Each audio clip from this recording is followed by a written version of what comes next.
Hey, what's up, guys? So, I saw this video right here, and someone was asking this, I think this is a sheriff, all right, if he thinks Mr. Allen is the man on the bridge. And that is what I want to know. I want to know how strongly they feel about this guy being, the guy they've been looking for. I mean, I'm assuming it is pretty good. Um, they are not going to, just go out and arrest somebody and say, we think this is the guy, based on a hunch. All right. That is not how our justice system works. They have to have probable cause before they can arrest somebody. They need it before they can conduct a search warrant. These are invasive practices that needs probable cause before they can just do that sort of thing. All right. Now, so that means that somewhere along the line, they have acquired probable cause to arrest this suspect. All right. Does that mean he's definitely the guy? Absolutely not. The only thing that means for sure is that they have at least some circumstantial evidence. And that means there is at least some credible evidence to suggest that he is the guy. That's the only thing that's required for that. Now, of course, the information we're getting is going to be very limited. So, as of right now, anything other than that is speculation. But the law says innocent until proven guilty. So that means, we can't just go out and say they got him. They got him. That's the guy. We can't do that. That hasn't happened yet. The only thing we could really say is that might be the right guy. So let's go ahead and take a look at this, y'all. You think Mr. Allen is the man on that bridge? The judge signed a probable cause affidavit for the arrest of him. I can't wait to tell the story, but today's not the day. When do you think you can tell that story? We're going to let the courts decide. In other words, let them decide when they can release that PC. Well, and then even then, remember, even then, when the PC is released, due process is still a piece of all this puzzle. And this isn't over until it's over. And that's with the conviction of him. Are you confident this is your guy? The judge signed the probable cause affidavit for the arrest of Richard Allen. There you go. That is exactly what I was just saying. In order for any of this to have happened, they have to have probable cause. They cannot just look at someone and say, he looks like the sketch. The sketch fits, so we're going to arrest him. That's not how it works. It takes a lot more than that. They have to satisfy a judge, because the judge has to sign the arrest warrant. Other than that, I don't really know what all the specifics go into that as to what counts for probable cause and what doesn't. But I'm pretty sure just looking similar to a sketch is not enough on its own.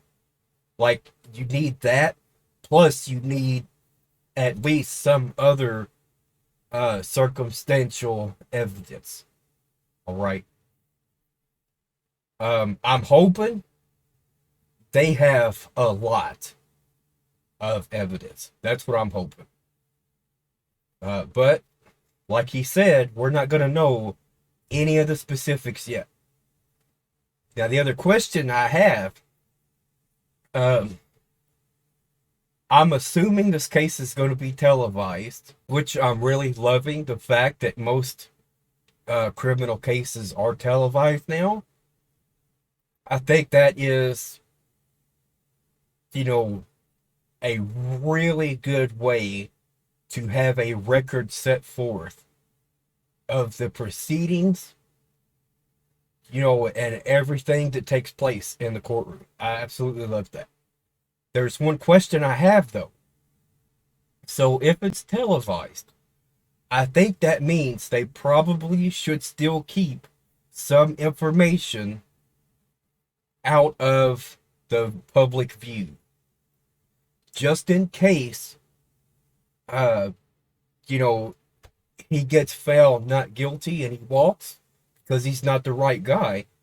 I don't think they would want to be in a position to have their entire, like, all the details publicized, because that could jeopardize future cases against the actual person who committed the crime.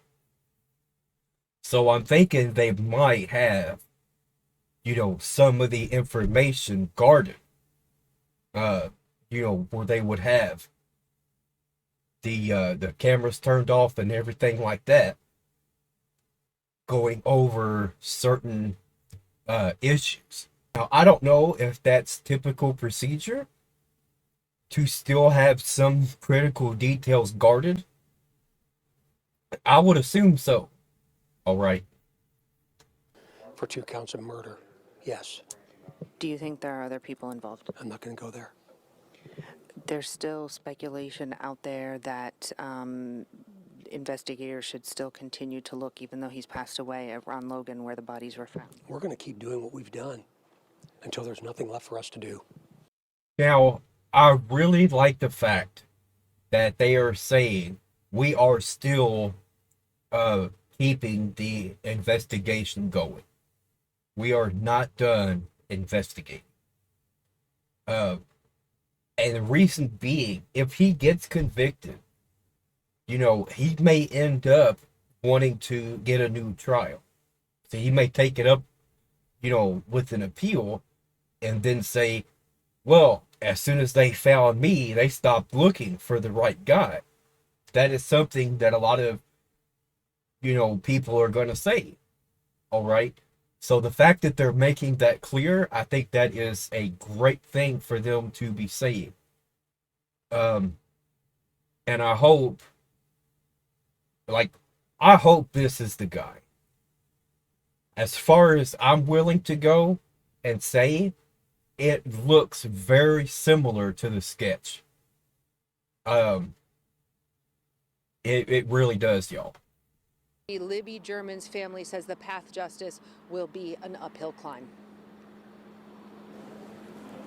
They never gave up hope this day would come. And finally, after almost 6 years, it has. The families of Abby Williams and Libby German now have a name and face to remember when they think about getting justice for the girls. It was a kind of bittersweet. Monday, Libby German's grandparents confirmed after the murders the suspect, Richard Allen, once processed photos for them at the local CVS and didn't charge them for it. Do you know if that's accurate? That is accurate. Allen, living and working. Now, I really hope that is not information that was sealed by the court. But I'm assuming the investigators would have talked to the family before they went on camera, just to make sure, like, if you know anything about this or that is off limits, you cannot talk about that stuff. I'm pretty sure, like, they've covered their bases. So far, these investigators sound legit. It sounds like they are covering all their bases. You do not want any mistakes whatsoever when you are dealing with a case like this. In the same community where since the murders, residents wondered if the girl's killer would ever be caught or charged. That's why we said never stop searching anywhere, because we didn't know where he was. And like I said, Doug Carter had made mention of that, is he could be living right amongst us, hiding in plain sight.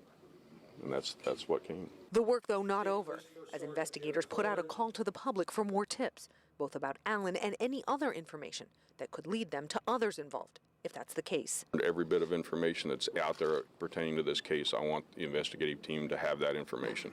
The Patty saying even though there's more investigative work ahead, not to mention a trial, their faith keeps them hopeful for justice. If it were your child, would you have an option not to be hopeful?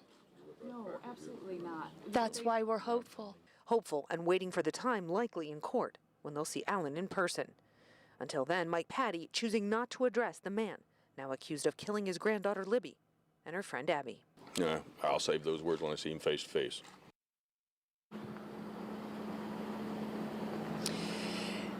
And Becky Patty saying today she used to think when this day came that she would want to shout about it from the rooftops. And she said, really, there's just an overwhelming sadness because really at the end of the day, nothing can bring these two young girls back. We also reached out to Abby Williams' mom, Anna. She didn't have any comment on all of this today. Abby was her only child, so this is just still a lot to take in for everyone and even the community. My colleague Karen Campbell is in downtown Delphi, and she's been talking to folks in Delphi. And Karen, these murders really changed this town.